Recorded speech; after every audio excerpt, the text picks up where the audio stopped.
Zelensky atafuta maridhiano na Urusi na Trump. Rais wa Ukraine Volodymyr Zelensky amesema muafaka wa amani na Urusi unawezekana ikiwa Moscow itakubali masharti fulani. Amemshukuru Trump kwa uongozi wake na msaada wa silaha kwa Ukraine. Zelensky ambaye nchi yake imekuwa ikipambana na uvamizi kamili wa Urusi kwa miaka mitatu, pia ameweka wazi kuwa hana kinyongo kufuatia mkutano uliokumbwa na mkanganyiko na rais wa Marekani Donald Trump wiki iliyopita. Amemshukuru Trump kwa uongozi wake na msaada wa silaha kwa Ukraine. Zelensky ameandika kwenye mtandao wa X kuwa Ukraine iko tayari kukaa kwenye meza mazungumzo haraka iwezekanavyo ili kuisogeza karibu amani ya kudumu. Kiongozi huyo amesema hayo kufuatia tuhuma za Marekani kuwa hataki kumaliza vita hivyo, jambo lililosababisha Trump kusimamisha msaada wa kijeshi kwa Kiev. Amesema hatua za kwanza huenda zikawa ni kuwaachia wafungwa na kusitisha mashambulizi ya kutokea angani, kupiga marufuku makombora, droni za masafa marefu, mashambulizi ya mabomu kwenye miundombinu ya nishati na nyingine ya kiraia, na kusitisha mashambulizi ya baharini mara moja. Ikiwa Urusi nayo itafanya hivyo, Zelensky amesema anatumai kuanzisha upya uhusiano na Washington, na pia akasema bado yuko tayari kusaini mpango wa madini ili nayo Marekani ihakikishie Ukraine usalama. Vile vile, uamuzi wa Marekani wa kusita kuipa Ukraine silaha umepata majibu tofauti kutoka kwa viongozi wa nchi za Ulaya. Rais wa Marekani Donald Trump amesitisha msaada wa kijeshi kwa Ukraine baada ya kurushiana maneno na mwenzake wa Ukraine Volodymyr Zelensky wiki iliyopita. Leonid Slutsky, mkuu wa kamati ya masuala ya kimataifa ya Duma la Russia, amegusia uamuzi wa Marekani wa kusitisha msaada wa kijeshi kwa Ukraine na kusema sasa ukurasa mwingine mweusi umeandikwa katika rekodi ya Zelensky baada ya kutimuliwa na Trump katika ofisi ya Oval ya ikulu ya White House. Mbunge huyo wa Russia amezungumzia pia mkutano wa hivi karibuni wa viongozi wa Ulaya mjini London na ahadi zao, na kuwatanabaisha viongozi wa Kiev akiwaambia msidanganywe na ahadi za wazungu wanaodai kuwa wataendelea kusaidieni madhali mnaendelea na vita.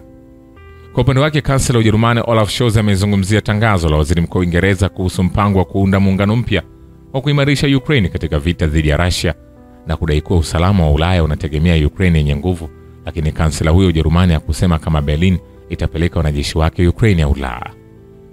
Nayo wizara mambo ya nje ya Russia imelalamikia uamuzi wa Marekani wa kuacha kuipa silaha Ukraine kuanzia Jumanne. Benjamin Haddad, mkurugenzi wa masuala ya Ulaya katika wizara mambo ya nje ya Ufaransa, amesema katika mahojiano maalum na Radio Moja kwamba ikiwa kweli tunataka amani, basi uamuzi wa kuacha kupeleka silaha Ukraine utachelewesha amani. Marekani ndio hasa iliyowachochea viongozi vibaraka wa Ukraine kuingia vitani na Russia, lakini sasa wamewaachia mkono na kuwadhalilisha vibaya, ikiwa ni pamoja na kutimuliwa rais wa Ukraine katika ikulu ya Marekani White House hivi karibuni. Vile vile, mkutano wa London, maonyesho ya nguvu na uungaji mkono kwa Ukraine bila dhamana ya utekelezaji. Siku mbili baada ya kufedheheshwa Rais Zelensky wa Ukraine katika ikulu ya White House na swala hilo kuakisiwa pakubwa kimataifa, viongozi wa nchi 19 za Ulaya, Canada na maafisa wa ngazi za juu wa Umoja wa Ulaya na muungano wa NATO wamekutana mjini London kwa ajili ya kutangaza mshikamano wao na Ukraine katika vita vyake na Russia. Keir Starmer, waziri mkuu wa Uingereza, alizungumza mwishoni mwa mkutano huo kuhusu mpango wa hatua 4 za ushirikiano na Ukraine kwa ajili ya kumaliza vita na kujilinda dhidi ya Russia. Kauli mbiu ya mkutano wa London ilikuwa ni kudhamini mustakabali wetu. Katika miaka 80 iliyopita hakujawahi kuwa na tofauti kubwa kama inayoshuhudiwa hivi sasa kati ya washirika wa pande mbili za bara Atlantic kuhusu moja vitisho vikubwa vinavyoikabili Ulaya. Serikali za Ulaya hasa zimetambua kwamba uhusiano na Washington uliodaiwa kujikita katika misingi ya kuaminiana na uungaji mkono usio na masharti wa Marekani kwa demokrasia magharibi kwenye kipindi cha miaka 80 iliyopita sasa unakaribia kusambaratika. Viongozi wa Ulaya wanafikiria zaidi kuhusu umuhimu wa kuanzisha mfumo wa ulinzi wa pamoja usiotegemea Marekani wala NATO. Linalojadiliwa sasa ni namna ya kuwa na muundo huru wa nyuklia wa kuzuia hujuma ya adui. Hata Ujerumani ambayo haina silaha za nyuklia inazungumzia uwezekano wa kujitoa chini ya mwamvuli wa nyuklia wa Marekani na kuwa chini ya ulinzi wa nyuklia wa Ufaransa na Uingereza. Iwapo mipango hiyo itatekelezwa, bila shaka itabadilisha mfumo wa hivi sasa wa uwiano wa nguvu kimataifa baada ya vita vya pili vya dunia. Onyesho la kufedheheshwa Zelensky siku ya Ijumaa katika ikulu ya White House kwa hakika ilikuwa dhihirisho la dharau kwa Umoja wa Ulaya. Mkutano wa viongozi wa nchi kadhaa za Ulaya, Canada, Umoja wa Ulaya na NATO huko London kwa hakika ulikuwa jibu kwa udhalilishaji huo dhidi ya Zelensky, ambapo ametangaza kuiunga mkono kikamilifu Ukraine. Zelensky aliwaambia waandishi wa habari baada ya mkutano huo kwamba sasa anahisi nchi yake na uungwaji mkono mkubwa.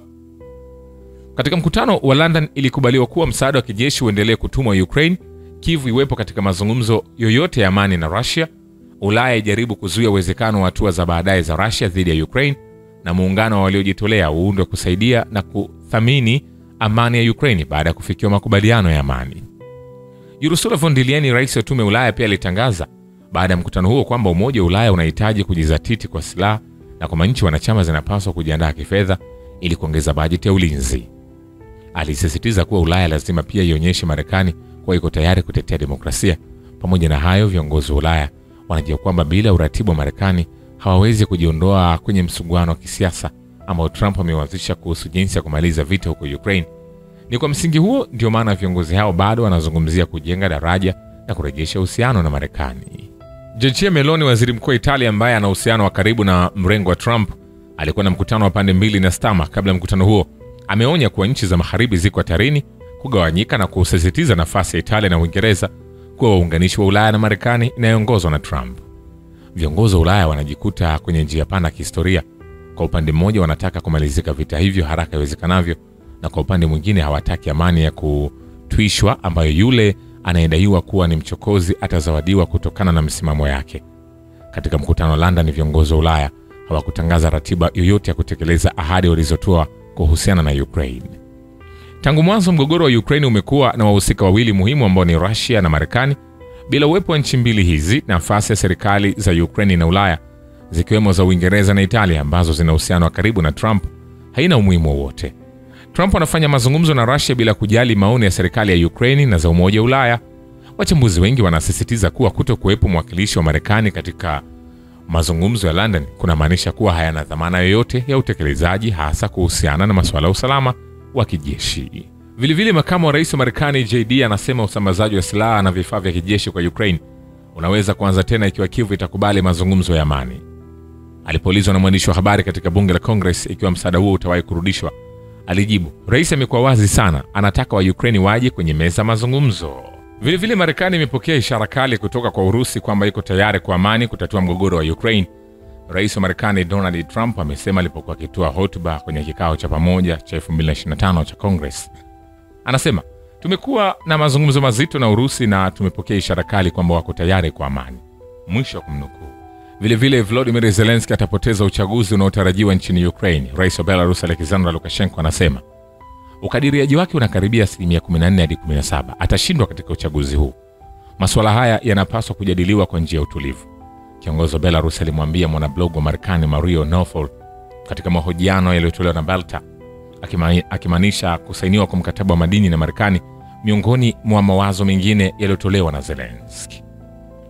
Vile rais wa Marekani Donald Trump ameiambia Congress kwamba alipokea barua muhimu kutoka kwa Volodymyr Zelensky ikielezea utayari wa Kyiv kwa mazungumzo ya kusuluhisha mzozo wa Ukraine. Anasema, mapema leo nilipokea barua muhimu kutoka kwa rais Zelensky wa Ukraine. Barua hiyo inasomeka, Ukraine iko tayari kuja kwenye meza mazungumzo haraka iwezekanavyo ili kuleta amani ya kudumu karibu.